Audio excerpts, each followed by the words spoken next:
So welcome everybody. I appreciate you being here. And just a little background, I actually work with Allies in Recovery, which is actually alliesinrecovery.net, which we use craft to provide the services to family members who have loved ones that are dealing with substance use.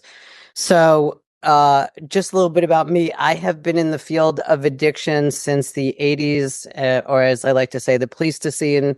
And what's been fascinating to me about working with allies is it's a completely different model than most of us who have been trained or have experience working in the field have ever used, because the approach that we use is we actually work directly with the family members. So for the purpose of this presentation and the slides, when we use the term loved ones, we're talking about the person dealing with substance use. And the family members are any loved ones that are interested in changing their relationships with that person. So I will get started, but basically the idea is that we are dealing with substance abuse directly through working with the family. So we can change.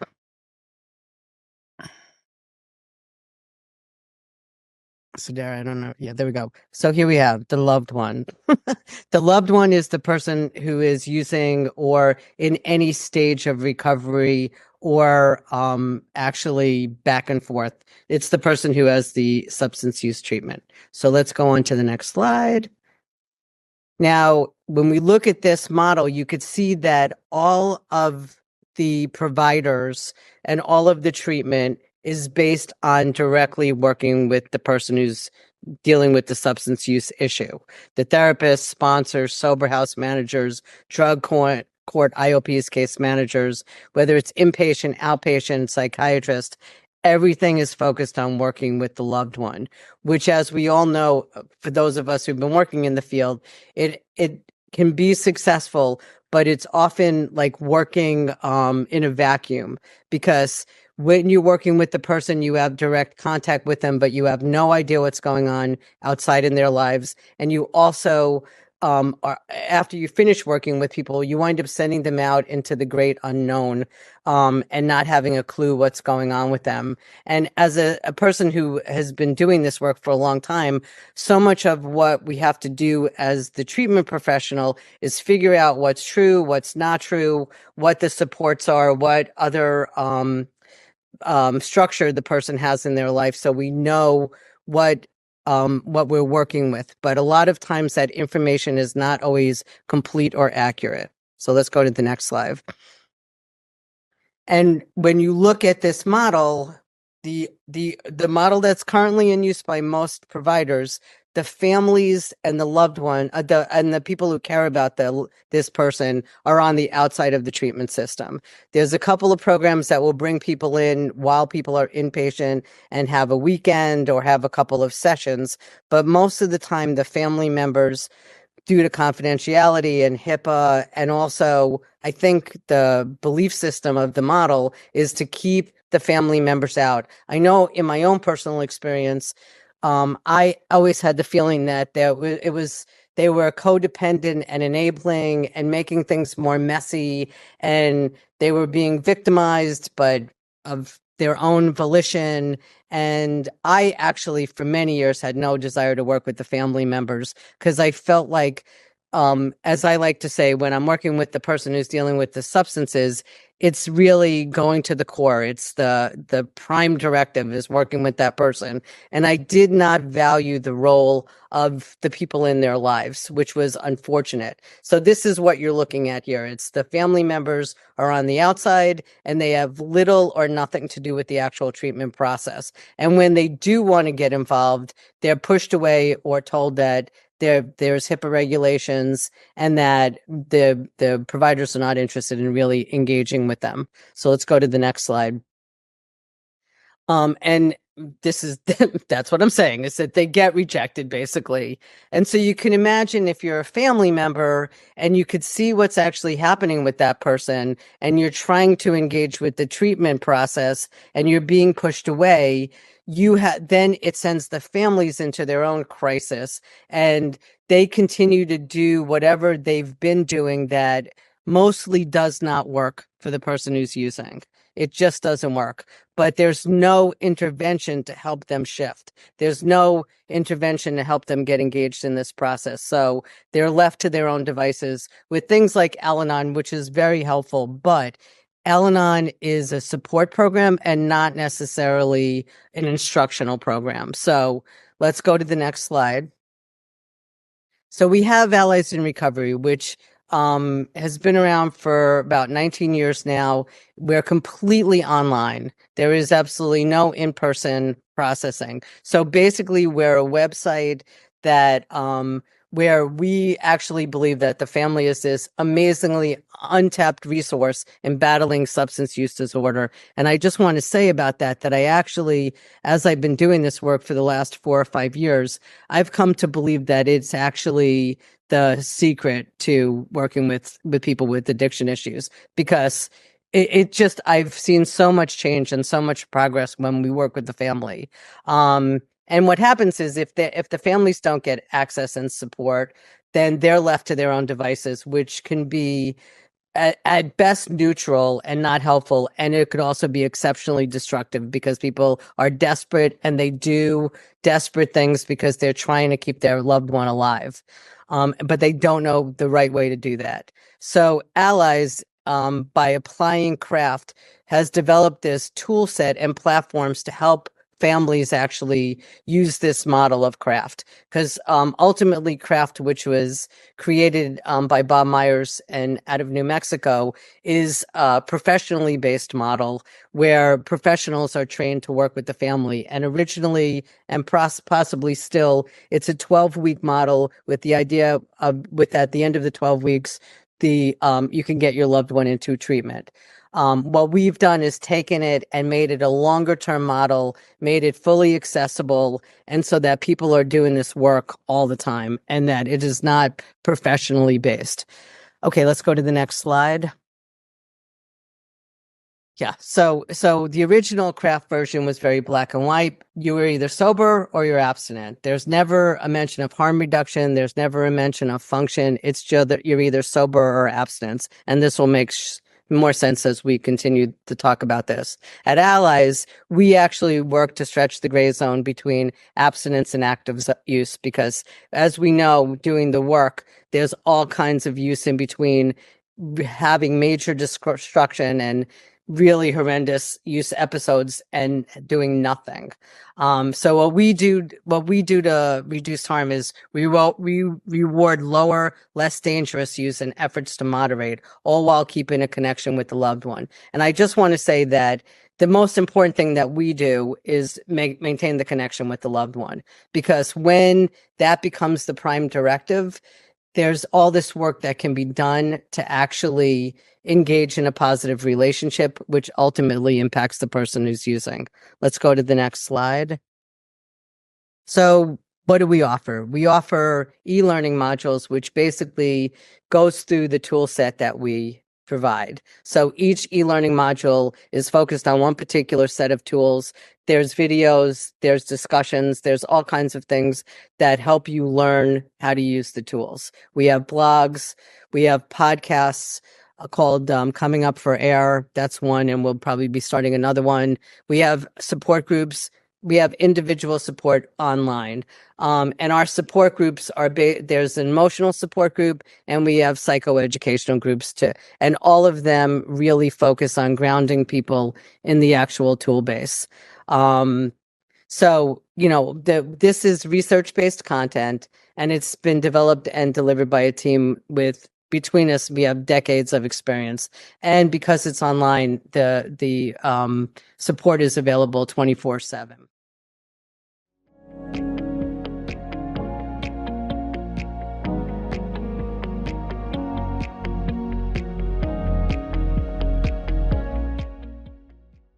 So what are the universal tenets of craft? Number one is begin to notice the daily patterns of addiction, which we focus on your loved one and yourself. Because what we believe is that the patterns, the family members have their own patterns that they're not aware of, they just wind up being reactive. And what we're really trying to do is shed light on what the patterns are. So people go from having unconscious reactive behaviors to making conscious choices and having more of a menu to make choices. Um, then we also teach people about understanding more about what they're seeing and feeling around addiction, whether it's about particular impacts of various drugs, how people act on various drugs or alcohol, and really kind of noticing the more subtle variations of somebody's addiction, which leads to really developing an ability to assess whether your loved one is using or not using, or whether they have limited use and what's their ability to function at any particular moment. And we really need to focus on that because the model is a behavioral model based on rewarding when the person is either not using or has limited use. It's a very, very important aspect of our model because I personally have begun to believe that if we wait for people not to use at all, you'll be waiting for a really long time. So we're trying to reward the positive, and we're really looking at having people notice what's good, noticing positive behavior, noticing when people are not using, and the package that comes with not using or less use. The other thing that we do is that when people are behaving badly or using, then you remove the rewards, which majorly focuses on yourself as the family member and the person who cares, that you are the main reward. So we also heavily work with people to allow for the natural consequences when people are using, and not to step in and rescue, because as we know that prolongs somebody's ability to get help. It takes them much longer if you're cushioning their use. The other thing is that we are talking about creating a safe and creating safety for yourself and the other person, as well as really working on the connection with them by having more effective communication and really, really learning how to listen without giving advice, without telling the other person what to do, without pushing them to do what you think that they should be doing. By the way, this one is the hardest because we're trying to have people unlearn what they've been doing for many, many years that don't work. We also have a major focus on self-care of the family member, which includes learning what boundaries you have, how to communicate them effectively, and then also having radical acceptance for what is, so that you can not be so immersed in the negativity of the situation. It's really an important part of it. And basically that really is the work. We do a little bit of this cognitive behavioral work so people can think about things differently and reframe. And we really want people to stay safe emotionally and physically, so that they need to start identifying when they don't feel safe. And we really encourage people to engage in recovery and wellness and healing activities for themselves, because that is that we want people to have something to do while their other one is using, because if they're only focused on the loved one, then they are lost in a morass. Okay, let's go to the next one. And I realize I'm talking really fast, so we'll have a chance to discuss this. So what are the skills that we're really working on now? I know some of this is going to be repetitive, so forgive me, but we want people to increase their self-awareness.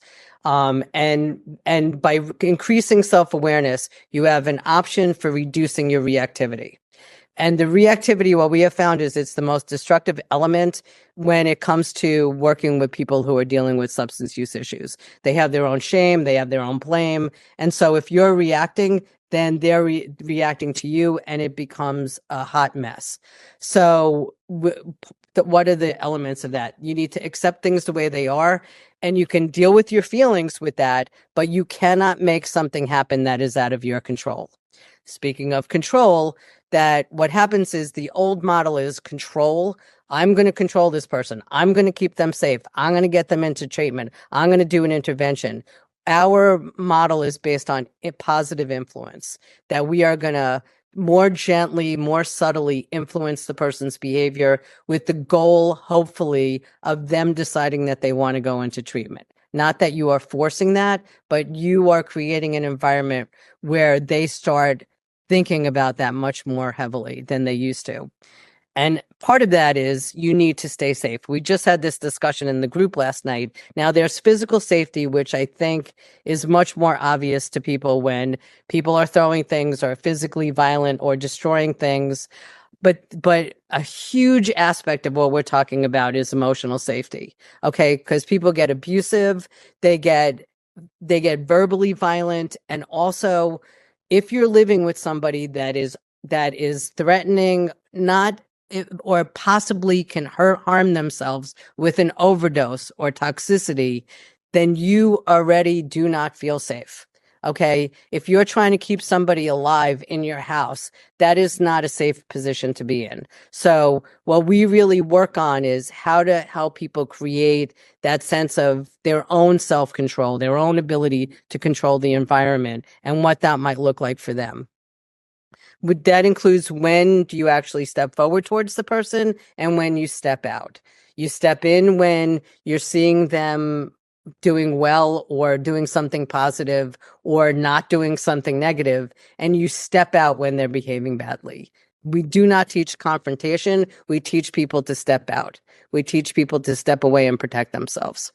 We use rewards. Now, the rewards often, which is fascinating about this, a lot of times it's hard to tell what a reward is when somebody, all they want is money from you. And that seems like that would be an excellent reward. But what we're looking at is rewarding who the person is internally, who they are without the drugs. There's a person in there. Okay. And we forget that when they're using and they're behaving badly. And so what's been fascinating is watching people think about who this person was before they started using and what they liked. So it's like, okay, there's one father who said, I kept asking my son if he wanted to play tennis. And he said no 10 times. And on the 11th time, he said yes. And they had this amazing connection. And it was this moment of non-use that allowed the bond to get stronger. And it was extremely powerful. That's what we're talking about rewards, is small things that create humanity, that create connection. But on the other side, we also allow natural consequences. So instead of the person's going to be arrested and we're going to go bail them out, we really work with people to think about it. Because sometimes they might still go bail them out, but there are times when the natural consequences actually create behavior change and also allow the person to really sit with their situation. And so, depending on the subtlety of the situation, allowing for natural consequences is one of the most powerful things that we could do. And as a person who used to work only with the person who was using, that was not a concept because I was only working with the person themselves, and they were all about protecting themselves from the natural consequences. But if we step away and they have to have natural consequences, change can happen. We do a huge piece of active and reflective listening, which is really getting people to silence themselves and not speak, but encourage your loved one to talk. Because a lot of times, if you let your person talk, and there are lots of people that don't speak, but if you're creating an environment where they feel safe enough to speak to you, they often have their own answers. They have, more what you're working with. They then feel closer to you. You become a safe person. So it's a huge part of what we do is teaching listening and actually slowing things down. We also talk about positive communication, and I call that the positivity detective, which is when you're in this crisis situation that's become chronic, it is really hard to see what's good. And it's essential that you start to notice tiny little subtle actions that people are doing that's good, and letting them know that you see it, letting you know that you see them, letting you know that you noticed something good. Because if not, then the person who's dealing with their own shame and self they just feel terrible about themselves. I can't think of the word, sorry. But we need to feed them and not break them down. The breaking down of people is an old model. We really want people to see that they're good people, that they're still there, that we see them, that we care about them, that they deserve to be loved and they deserve to get their needs met and to heal. So that takes stopping the negative talk, including to yourself. I should have done this. I screwed up. They're like this because of me. So we encourage, if you're having negative thoughts, to engage in practices where you journal or go for a walk or let it out in a safe way, and then come back and be positive with yourself and with your loved one. The other thing that's huge is creating and maintaining boundaries. The interesting thing about this one is it's not so simple, okay? Because I I think for many, many people, it was based on, if you use this is what's going to happen. What we really have changed it to is how the use affects me as a family member. So basically what we're teaching people to do is come up with if they need a boundary, like for example, if you're thinking about allowing the person to come live with you again, then we talk about, what do you need to have in place for it to be safe for you? And you discuss it with your loved one. What do we do if you use? What happens if you start acting out? What happens if you don't come home at 12 o'clock? And you come up with a contract with them that, because you're doing it with them, they actually know it's going to happen. And you get to say, look, just remember that you need to be in by 12 as we agreed, not I'm telling you, because we want them to be part of this process. The other thing is that this managing expectations piece. I have come to learn that this work is erosion versus tsunami. Okay. I think people are like, oh, my loved one's going to get into treatment and life is going to be good. We all know, as working in this field, that that is not what happens. Even if they go into treatment, that's just the beginning of them needing help, you needing help, what's going to happen, what's realistic. And I think it's very clear to all of us that treatment is about, you go to treatment, you come out, you screw up. You go to treatment, it might take you longer to screw up, but then eventually people go back to using. And so what we talk about is erosion, which is having an expectation that there's a process that you're engaging in, that they're engaging in, that takes time. And that having somebody relapse or use, or whatever words you want to use for that, is not this terrible thing. It's just what's happening at this moment. And you keep staying on your track of changing the dynamics and changing the behavior and changing your part in it. And what we've realized is that in order to do this, you need to give your loved one the dignity of their own process. I cannot tell you how many times people have quoted me on this one, and I stole it from the 12-step meetings. But what that means is that they have a process, and even though you're their family, that doesn't mean that you can make the process go any faster or make it more effective or make them choose things. You have to trust that they're on their own path, and that by changing your part of the path, their path is influenced by that, which means that you really have to value patience and trusting the process. And in order to do that, you have got to engage in hardcore self-care, which means that, what do you like to do? What do you need? What work do you need to do on yourself? Do you go for therapy? Whatever. Do you walk? Do you take yourself to the gym regularly? What works to release tension? But also, what do you need to do for yourself to grow? Because the more you focus on your own growth, the more likely you're going to change this dynamic. And this is kind of out of order, but part of the process is, in order to know when you're going to step in and talk about treatment, you're looking at the person, identifying wishes and dips, which is like, I'm tired of this. I can't do this anymore. I wish this was different. I wish I wasn't blah, blah, blah. That's a wish and a dip. And that's often when we talk about stepping in and say, do you think that there's something that you might want to do about this? Or do you have any thoughts about what you would do? And what we have, which is not part of the original craft, is we have our participants create a list of treatment options, including, do they take the insurance? What's the availability? What actually is the program like? What are the expectations of that treatment program?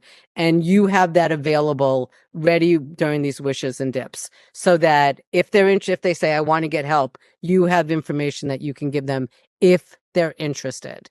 Now, we're very clear. You're not saying, oh, go do this. It's like, here's some information I found. If you want to look at it, here it is. I've done some research. And that's where we come at. It's not a push. It's an offer. And everything that we do is an offer, not a push.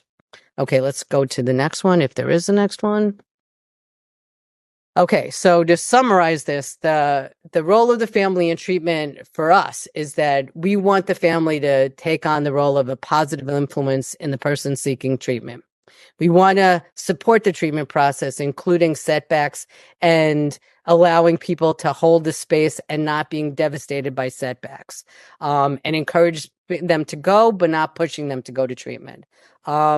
We're creating a model of change and healing, so that the person is then living or in connection with other people who are working on changing and healing themselves, and they will know that you're changing, and they will know that your focus is not necessarily so much on them anymore, which puts the choices back on them and not just trying to please you or silence you and keep you quiet or whatever. And the most important thing, in my perception, is that we are helping people build connection rather than disconnection. And if you think about all of the work that's been done on research into substance use, the people are disconnected, and that feeling of disconnection is what leads people to use. So if the family members are really actively creating connection and care and positive regard, we actually see the family not only as an essential part of treatment, but actually as the beginning of the treatment process, which is no small thing. So it's about taking the way treatment is done with substance use and flipping it so that we work with the families, and then hopefully that will influence the person who's using. Are there other, I can't remember if there's any other slides after this. Let me just see, I think.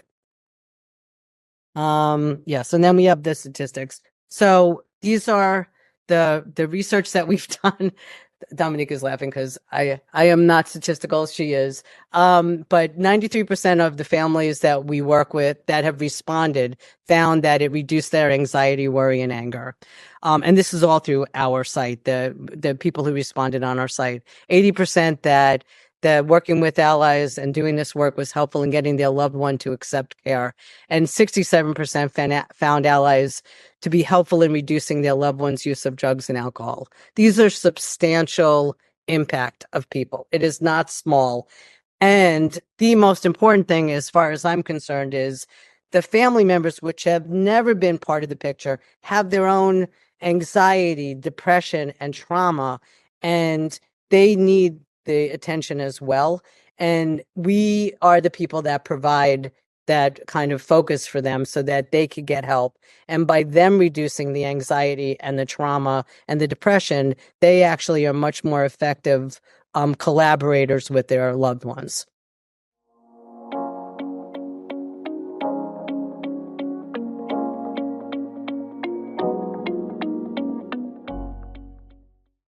Well, thanks everyone. I want to see if Dominique, are you still on? I really appreciate that we had the presentation from Kayla Solomon. I don't think she was available for questions today, but we were fortunate to have Dr. Dominique Simon-Levine with us today, who's works with her on craft. Are you there? Yes, I'm here. I'm not at the visual, but you have me. Oh, okay, no worries. Well, sorry everybody, you're stuck looking at me. I can't do anything about that. It's not my fault. But you can definitely tell it's a different way of going about having that conversation with your family using that craft model, just how you are trying to empower families first and make them part of the solution. Absolutely, and it's a very applied model. You know your family best. You know what the negative comments that you usually make are. That's usually the first place we start. Is can you not speak those negative comments that you usually do in that particular pattern point of time where you find yourself with your loved one. And just by quieting that, you're providing the opening of space for your loved one to talk about whether they're using or not using, or or whatever is on their mind. It's not what's on your mind, it's what's on their mind that you're interested in. And so the steps of quieting yourself, listening, actively listening. This is the skill of motivational interviewing. Bill Miller and all those folks at the University of New Mexico, really listening to your loved one when they speak. And somebody asked, what's an example of a reward? Well, when they've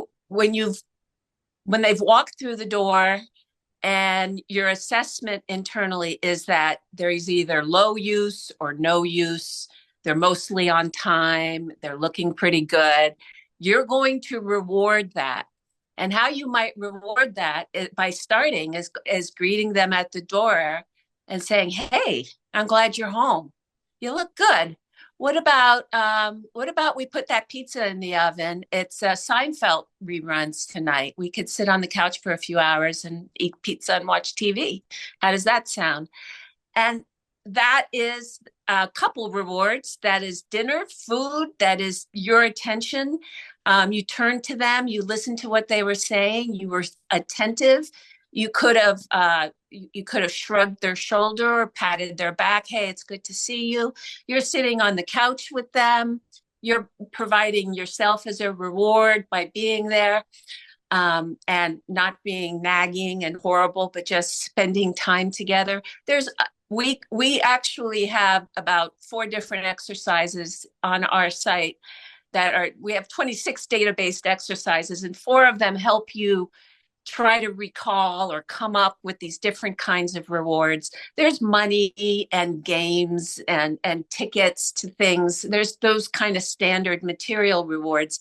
But really a reward is something that you can give easily of yourself, that you can give in the moment when you're seeing that good behavior, when you're seeing that non-use or that low use. So you want to be able to pull it out of your pocket, like, a shrug on the shoulder or a smile or a look in your eyes. Hey, I love it when your eyes look clear.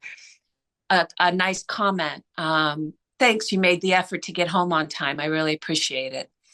Well, All of those. I want to say everybody has that different love language, if you will, right? So some of them, it's the words of affirmation or just the physical touch of being there, but it's small gestures. It doesn't have to be anything major at times. It's not necessarily what you want to do as much as what your loved one wants from you. So if being touched makes her freeze or scares her, that's not what you're going to do, right? So you're going to understand your loved one. You do understand your loved one. We're just asking you to come up with these different ways of looking at the resources in your environment, which includes all these rewards that you can use in these moments. And they're not necessarily a lot of times where you're going to tell me my loved one always uses, or my loved one is never not using, or, I can't tell because they're always looking a little weird. And the truth of the matter is, even with opiates, and I was addicted to IV heroin, and there were certainly moments when I couldn't get high, or I didn't want to get high, or I took very little so that I could get through the day. Those moments in that person's life, we consider as low to no use, right? So you would be rewarding that. You come, and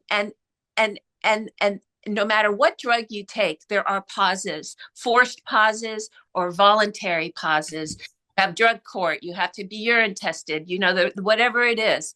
So your loved one does have some control over this notion of using versus no using. And you're going to become a better judge of where they land every time you see them or every time you get them on the phone.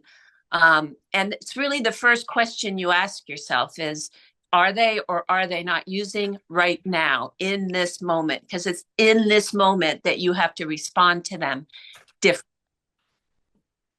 That's great. Another question that came in is so I make the choice to learn these skills, how do you get other family members on board with craft skills so there's consistency and just how they go about that family solution together? That's a good question. Oftentimes, if you're parents of a young adult, you may have very different ideas of how to go about addressing the drug use. And what we suggest is if you've come to us for craft, then you're it. You're going to learn a little bit from us, enough to craft your other spouse, the other parent, or the grandparent who your child lives with, whoever's in contact with your loved one in the family. It would be very, very good to watch our e-modules and just familiarize yourself with the approach that some of us are taking, or I am taking. And so I would work the same kind of rewards. I would say, hey, you're home. Why don't I put module 1 on and I'll get that pizza going? So you actually have to turn around. It's a lot of work for you as the family member who wants to help. But we guarantee that these methods work very quickly, change things subtly very quickly. So you will be rewarded by doing this work, and you will want to continue, and you will want to get your other family members on board. So watching a module together, or answering an exercise or two together, anything you can do. But it is a problem. It is a problem where you might have one parent who says, just throw them out.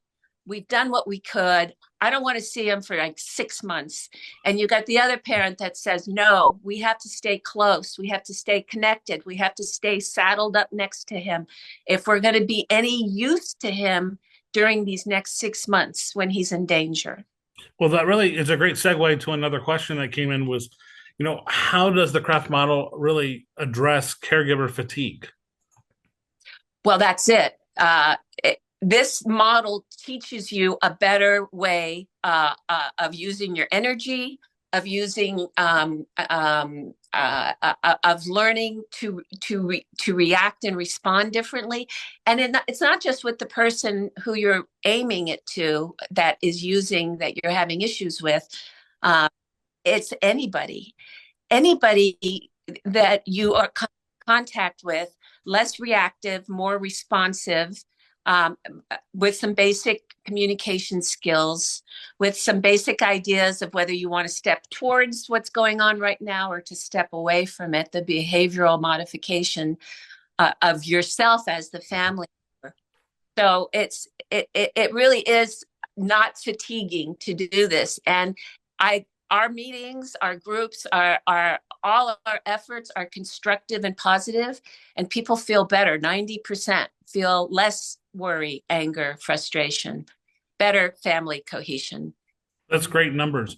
And if you don't mind, we're going to open it up just to have all the attendees. That way they can see anybody. That way, if somebody wants to chime in and ask a question directly, we're going to unmute everybody. And you're welcome to throw any questions out there, or raise your hand, or just jump in. They're telling me to be patient. Oh, or they're not. But that way everybody gets that opportunity to ask you any questions. And one of the things I'm really excited about is we're going to actually have, and we'll share this flyer in a little bit, but we've got a couple Craft 101 trainings coming up for those opportunities, some of which we're excited to partner with the Recovery Hub of Palm Beach County to host that at one or two of their sites, as well as a site in the village of Wellington. So, we're going to have lots of opportunities to bring the community and families together to bring you that resource. And you guys have a heck of a resource online. I think it's really robust. There's a whole online platform, correct? It's a very deep platform. We've been writing answers to people's questions, families writing in for 20 years. We have 1,800, I think, blog posts and over 250 podcasts, and families tell us they put it on loop while they're baking because it's just relieving and calming and quieting, and it's very practical and specific. So you always get some tidbit you can go home and try. You can try it on somebody that's not going to react to you at first, or if you want, but there are lots of things to try here. Oh, that's fantastic. And I know when we have that training opportunity, they'll learn about how to navigate through that site a little bit and how to use the different modules. Yes. Um, outside of attending a training, is there another way that somebody could engage with the process, or how do they go about it? What's the best starting point if you can't get to a training? Well, there are the trainings are for people, paraprofessionals, professionals, and family members that want a deeper dive and plan to use the craft model or our platform. And so for that, what we do is run you through 8 weeks, 8 Wednesday afternoons, and a module each week. And we spend time reviewing the model and then an hour with Kayla going through it more clinically. But normally, if a family, anybody in Palm Beach County can access all of what we're describing on the platform free of charge. You go to alliesinrecovery.net and you see a list of sponsoring organizations. You're going to see Palm Beach County. You're going to click on it and you're going to put your Palm Beach County zip code in. That will give you access to everything we've been talking about today, including Kayla's groups, individual, we call them human touch. We have right now 7 family members that have become family peers that can answer questions and direct you around to the site or help you find something that you're looking for. We also have people on the ground who have expertise in the treatment available in their area. This is something families are going to need. What's available, what's good, how do I get him from A to B without, a relapse in between. So lots of questions like that we're able to work with. Now, is there a specific cost for these resources? Nothing. Palm Beach County pays us to provide it free of charge to everybody in the county. Fantastic. We have speakers from all over, though. I mean, we have attendees from all over the state that are asking. Gotcha. Yeah. So there's a few people from, like I see Susan Moore from Monroe County. So if they're outside of Palm Beach County, other than just kind of sneaking one in there, you can go ahead and sneak one in there. If you sneak in, I'm happy because it means you really wanted it badly. Other counties, please contact us.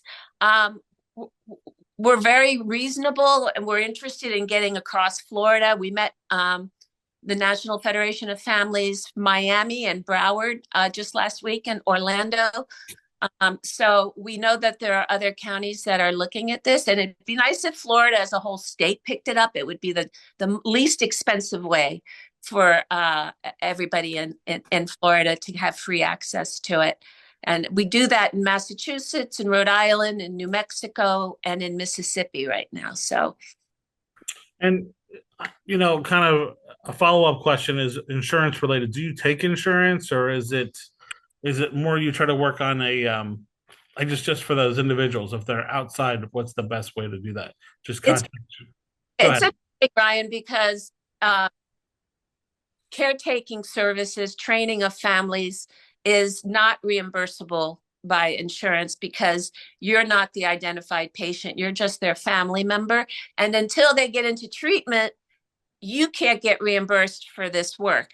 And one of the reasons we did what we did by taking that professional 350-page manual and creating one that's direct to family on this platform, on this site, free of charge to the family, is it was not accessible. It was never going to be accessible to many people. It's private pay. It's not reimbursable. And there are very few people that have been trained in the craft approach. And what you get when you come to us is you don't have to be trained to do craft. You just want to understand it well enough to be the warm handoff to the site. And we take over the training of the family. That sounds great. Are there any questions from anybody in the audience? And there is a cost to it. Basically $9 a month.